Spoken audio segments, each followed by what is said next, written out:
birch trees. It's in fibrous vegetables in birch trees. So it's a totally natural product, and it really doesn't seem to have anything harmful. The average dose that people need to get the results with the cavities is 6 to 8 grams. 6 to 8 grams. You can take up to 90 grams and be safe. But 6 to 8 grams is what we're talking about. A day? A day. Now, what is that in layman measurement? Well, it's an interesting question, okay, because I'm not sure. They kind of prescribe gum, different xylitol gums. There is a company that claims it's got the highest amount called Epic. We actually are researching that up right now. But okay. what we really get is, after you brush your teeth, before you go to bed at night, you probably want to take a xylitol mouthwash. And that's going to probably be the most important thing you can do to protect against cavities. Because it's because it also makes your saliva alkaline. When your saliva is acid is when you get cavities. So alkalinizes the saliva, so it's really unique. It's really unique. They've known about it since 1890, but it really is just coming into okay. It's been okay by the FDA quite a while ago. We really think it's worth exploring. To be honest, we're kind of new at this, at the use of xylitol. We've tasted it. It tastes pretty much a little bit like sugar. It doesn't really have an aftertaste. It seems to help with all levels of metabolism. The body itself makes about 15 grams of xylitol on its own each day. So that's kind of cool. So it is a natural metabolite in the system, all of which is relevant. So we believe it's natural, organic. It seems to help all levels of metabolism, but I would say it's probably most powerful for the sinuses, for ears, and for the gums. And I think its help with osteoporosis is not major, but it seems to help with the absorption of calcium. We have to understand when the saliva is acid, it starts to eat away the calcium. And sugar itself, not xylitol, sugar itself actually creates osteoporosis and actually creates cavities because it pulls calcium out of the bones. That's what sugar does that in excess give you the runs? It is possible. That's the only side effect I've heard. Only for a few days, and then your body adjusts.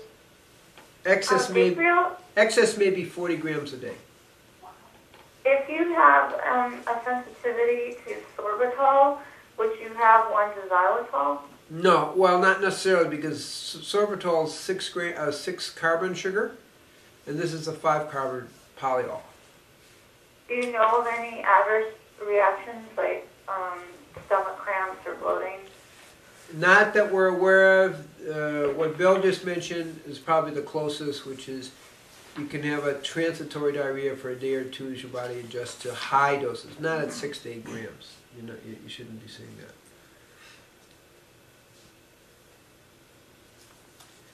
So that's the story, and we're going to start playing with it here.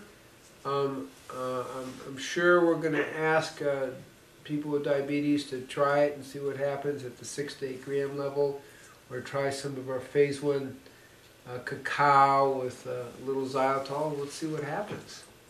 But it's an exciting potential breakthrough. It's really a lot better than any other sweetener out there. Stevia is good. A lot of people like the taste of stevia. This tastes more like sugar, but it's metabolized different, and with a glycemic index of 7 to 11, that's very, very low. It's lower than really, except for stevia, any other sweetener out there. The liquid stevia seems to have less of a bitter taste. Yeah, yeah. And so that's another option. You have those two options now. So our official label on this is phase 1 experimental? Yeah, phase 1 experimental. That's a very good way of putting it. And then we'll see. But at this point, I think we can try it. We want feedback. I mean, understand that a lot of the answers aren't out there, and what we are collectively is the ability to do this research and see what happens, and then we can share that information. So it's kind of a collective understanding. So you know, xylitol is natural, It's so probably not all xylitol is created equal, right? well, I think the difference in the xylitol product is the percentage of xylitol that they put. There are a lot of products that use the name but don't have much xylitol in. Remember, you need 6 to 8 grams a day to have an effect. Okay. So we're looking real hard to get the right stuff for people, whether it be xylitol gum, xylitol mouthwash when you go to bed at night, which sounds like a great idea. There's a xylitol nasal wash. There are all these things that are out there. We're just, I've given our dispensary all the information to start gathering these things in. Okay. We'll have them in the dispensary probably in the next couple of weeks. I hope sooner than that, yeah. Okay.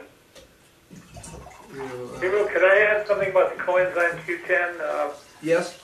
I had a cousin with had 4 months to live, and I'd been telling him about taking this for some time, and they opened him up to do liver. He had liver cancer, and they sewed him up, said it was too far gone, too much metastasis. And I got him on the coenzyme Q10 with a teaspoon of coconut oil and hot tea, mixing it together. And in 4 or 5 months now, he's pretty much heading towards remission. He's the doctor gave him 4 to 6 years about a month, 2 months ago, after he had been treated for about a month and a half. Yeah. I think that's really something to investigate. I think I faxed you a letter of the original doctor did the research on congestive heart failure. Right. As a consequence of using coenzyme Q10, he had all this recovery from the cancers, breast, lung, and prostate. Well, I think what we're looking at, although it's not clear, but the mechanism that Gabriel puts together is that with heart failure, which is very common these days, incidentally, with atherosclerosis building up, CoQ10 builds the function of the heart muscle, so it can do better. All the things like, the lipotropin, all those things that so-called lower the cholesterol actually create a deficiency in CoQ10 and actually create problems that way. So I think when you aren't able to produce enough blood to make your heart work right and oxygen, then cancer grows in a low oxygen environment. Right. And so with heart failure, minor heart failure, which probably this person had, we don't know that, but was not enough oxygen getting to his tissues, and so it's going to stimulate the cancer. Do you see what you're saying? Well, no, he didn't have heart failure. He had liver cancer, and then the study was on several thousand people that had congestive heart failure. And as a consequence of the study, there are people in the population that had the breast, lung, and prostate cancer, and they all, after 156 days, were all in remission. Cool. And the same thing happened to my cousin who was... So what you're saying is the heart failure is connected to the cancers?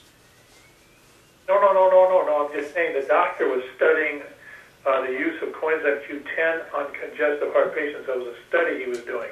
Right. There was 3 studies, and in each population of the people that had the congestive heart failure, there were small populations of people with lung, breast, and prostate. Yeah, that's what I'm trying to say, is that there's a connection. Low oxygen from the heart failure is going to stimulate cancer production. Exactly. Because cancer loves low oxygen. Cancer loves sugar, 10 to 50 times more. Cancer cells need 10 to 50 times more sugar to be happy. That's why you find at the Tree of Life and Hippocrates, we don't recommend a lot of fruit sugars because it will stimulate the cancer production. Okay, any other questions people have on xylitol before we move on? It's a kind of an exciting and interesting topic, and we've kind of covered it. There's enough studies to kind of say we can proceed,